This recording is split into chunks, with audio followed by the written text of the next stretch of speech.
Recently एका American basketball प्लेअरबद्दल वाचत होतो, कोबी ब्रायंट असं त्याचं नाव आहे.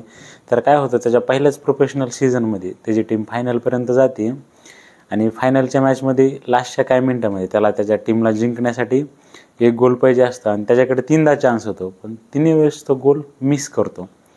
मग असं झाल्यानंतर ऑब्व्हियसली त्याची टीम हारते. म्हणजे तो सुपरस्टार होता त्या मॅचपर्यंत.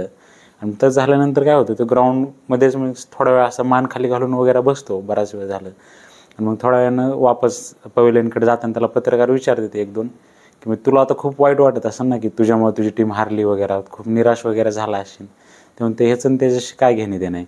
तर ते म्हणलं मग तू एवढा वेळ काय करत होतोस? तर ते एवढा वेळ म्हणला मी विचार करत होतो की माझ्याकडून काय मिस्टेक झाल्या आहे, हे 3 वेळेस मी काय मिस्टेक केल्या आणि माझ्या लक्षात आले कोणत्या चुका केल्या.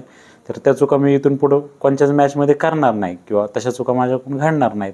आणि त्याच्यानंतर तो one of the best player झाला आहे बास्केटबॉल हिस्ट्रीमधला अमेरिकेचा. त्याच्यातून शिकण्यासारखं काय आहे, बऱ्याचदा आयुष्यात काय होतं, इमोशनल सेटबॅक येतात तुमच्या किंवा माझ्या कुणाच्या पण आयुष्यात इमोशनल सेटबॅक येतात. आणि जेव्हा सेटबॅक येतात किंवा आपण कुठं निराशा वगैरे येते, तर तेव्हा माणूस इमोशनली जास्त विचार करतो प्रॅक्टिकली विचार करण्यापेक्षा. एखाद्या वेळेस कोणत्या गोष्टी जर आपल्याकडून चूक झाली तर ती चूक का झाली किंवा ती कशी सुधारू शकते याच्यापेक्षा माझ्या संगच का चूक घडली, असं माझ्या संगच का घडलं, तर असं आपण विचार करतो. ह्याच्यातून शिकण्यासारखं हेच आहे, कधी पण सेटबॅक आले तर इमोशनली न होता प्रॅक्टिकल विचार करायचा.